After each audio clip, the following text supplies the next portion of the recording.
Hello everyone, I am Lucia. In this video, I'm going to show you how I solved a problem of programming using C that my brother asked me to. This was the assignment.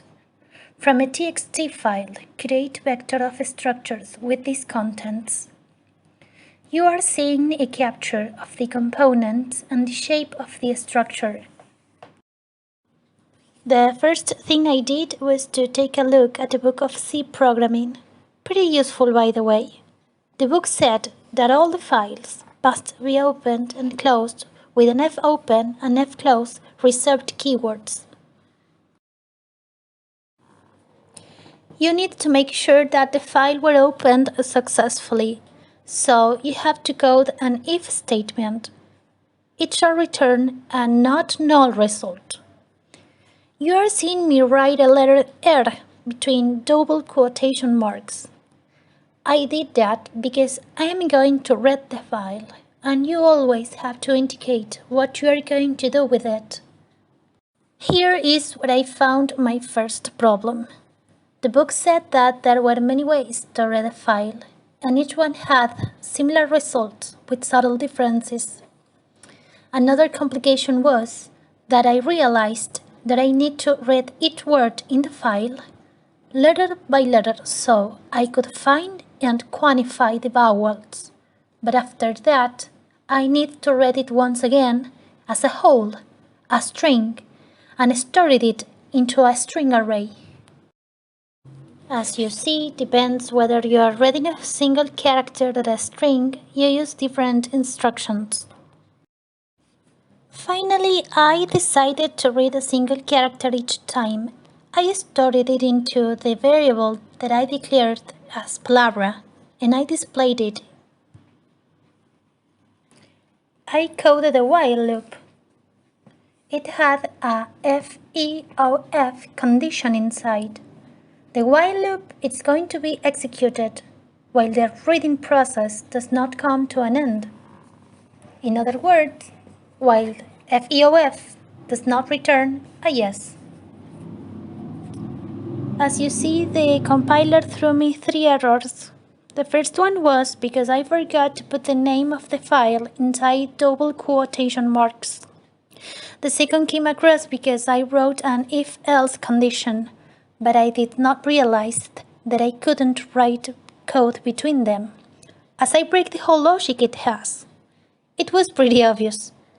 And the third was because I forgot to indicate that the while loop should be executed as long as it not come to an end. I didn't write the negation operator. I was stuck. I didn't know how to move forward. So I wrote the code to be able to read each character letter, check it if it was a vowel, and if it was, quantify it. But keep your eye on this code, because it only reads a single character of the word. And in the moment, I did that because I didn't know if it was convenient to read the file using that way, or reading it string by string. Actually, thinking about how to solve it was where I spent most part of the time. Anyway, I leave this part of the video as it's useful to analyze all the mistakes I did.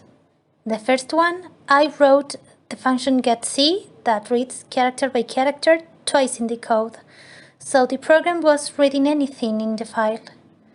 The condition that checks if a string came to an end was mistyped. The if statement was working okay. It identifies the vowels, but for some reason it wouldn't stop when the string was fully read. So I changed the place of the end of the string condition, and by doing some testing, it eventually works. Next thing I did was to think about the shape that all that data was going to have. I drew a little diagram so I could see it clearer. I had already seen in the book which words are used to declare a structure, so the next step was to organize the functions. The first thing I needed to do was to change the function that reads the file. I had to modify it to make it capable to read string by string instead of single characters each time. The function result is this. It's an int type because it returns an integer variable with the quantity of vowels that each string has. It has a string vector as parameter, whose size is going to be 15 all along the whole program. 14 elements reserved for the characters and the 15 element reserved for the end of a string character, which is a \0. I deeply thought this function. I decided to create a string vector variable inside the function itself, so I would be able to measure the size of each string. This would allow me to run a for loop as many times as necessary. Each for loop was going to be executed a different number of times depending on the size of the string.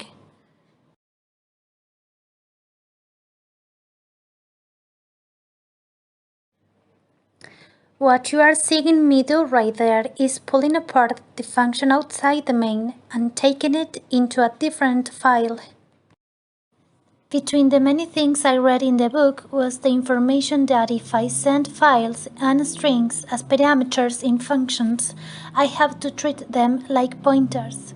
It means that I have to write an asterisk, a multiplication operator, and an ampersand before their names. By the way, to be able to read from the file the whole string at once, the only function that worked for me was fgetS, and to read an input from the user, the function was scanf. Well, you're seeing the different mistakes I committed while trying to make the function works. For example, I forgot to include the libraries I was using. I forgot to write the ampersands and asterisks. I didn't treat a vector variable as such. I declared the same variable twice in the code. I wrote useless functions to take inputs and to read the file. To realize where to look at and to find the possible spots for the errors, I always try to include printing functions to see what's the program doing with all that data. After I find the errors, I delete that printing functions. Obviously, I spent hours trying to understand all the causes of the errors. Definitely, the error I found the hardest one was not being able to see that I was not treating the char string as a vector. But in the end, I solved it, and the program could quantify and print how many vowels each word of the file had. Important information: the file that you are gonna read must be located in the same folder that the current project. Next thing I did was to design the shape of the vector structure. I wrote it down. After that, I built a final diagram that included all the flows of information and all the sequence that my program was going to perform. As you are seeing, the variable quantity was going to inform me in which vector I should store the string that I just read, taking into account the quantity of vowels that it has. By observing that, I realized two important things. The first one was that I needed a function that provided me with the information of which place was available to store that string. The second thing was that the function should be useful independently if it was the first time that I executed it, the second time, or the third time. So, without exceptions, I had to initialize the string vector. I put an asterisk inside each element of the string vector, and this would inform me which element is available. That means empty, so I could use it. Now that we have almost nothing in the main, I will tell you a couple of things. I did not have to write asterisks or ampersands when I sent the structure called my vector as the argument of the functions, but I did have to use square brackets to indicate that I was sending a vector of structures. When I was able to verify that the structure with its data was well initialized, I began to order the functions in the main. There are some things that must be taken into account that got me days looking for mistakes and falling behind. First, I had to create the structure in the same place where I put the functions that initialize it, loads it, modifies it, and shows it. If you don't do it like this, the compiler throws an error. And it seems to me that this has to do with the fact that when we send the structure as an argument of a function, we are doing it in a raw way, that is, by parameter and not by reference using pointers. For example, we are sending the file that we are going to read and the name of the file by reference using pointers, which is why we use asterisk and ampersand. But with the structure, you probably notice that we are sending it with nothing. The next thing I did was to create a function that was going to return the available position inside the string vector.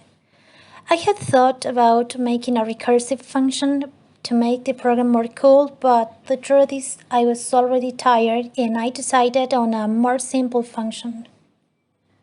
The steps that this function follows are the next ones. It receives a number that tells it in which structure array look for an available place. The number was previously given by the function that quantified the number of vowels per string.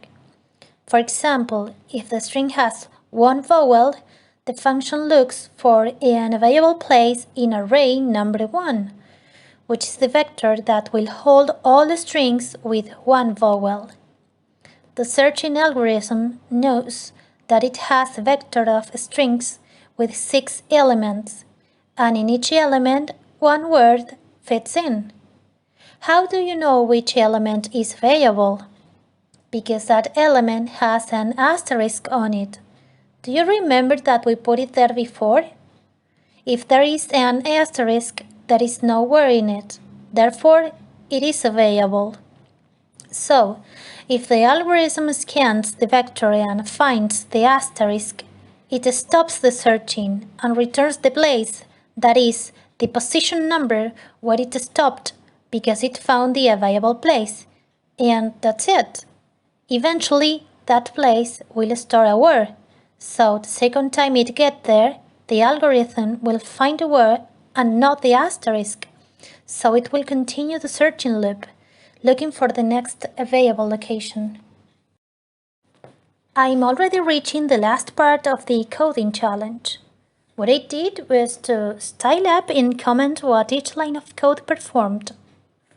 I also wrote the command to save the string that was read in the corresponding vector structure in the available place. The directions were provided by the functions that we developed before. Finally, without paying much attention, I wrote the function that read the content of the structure vector and ran the code. I did a lot of thinking until I decided to write all the functions in the same place and to avoid using external libraries and functions. At least for now that I'm rushing to finish it. What you are seeing below is how I was correcting the typing errors and how, by observing what the program printed, I realized the flaws it had. For example, when there are typing errors in the for loops, you do not initialize it correctly, you code the condition of the times that you have to run it wrong, or you mistype the variables. Generally, on the screen, you will see more prints of the corresponding ones, and it will show you anything. It also happened to me that I forgot to put the if statement in the function that searched for an available place inside the string vector. That is, I didn't write the condition that would make it the search stop. That's why my program only stored one word in each string vector. Now that the program is running, I have to tidy up the function that prints the content of the structure. All the structures have content in the form of a string or an asterisk, so I am going to put an if and an else statement. It will make the program moves forward if the string vector only contains asterisk, and it will avoid to print asterisk in the console. I was 90 minutes trying to find a bug, My program stored part of the name of the file inside the first element of the string vector in the structure. The error was in the order that I used to declare the variables. I coded in the first place the file variable, and down below I declared the name of the file variable. This resulted into the weird error you saw. Apparently, I must declare the name of the file variable first, and the file variable should be declared after it. Finally, I could make it work, and I was able to check it out that everything works perfectly. I hope you find this tutorial useful. If you have any doubt, you can write it down in the comment section right below. I'm gonna leave my email address if you want to send me some exercises that I could help you to solve.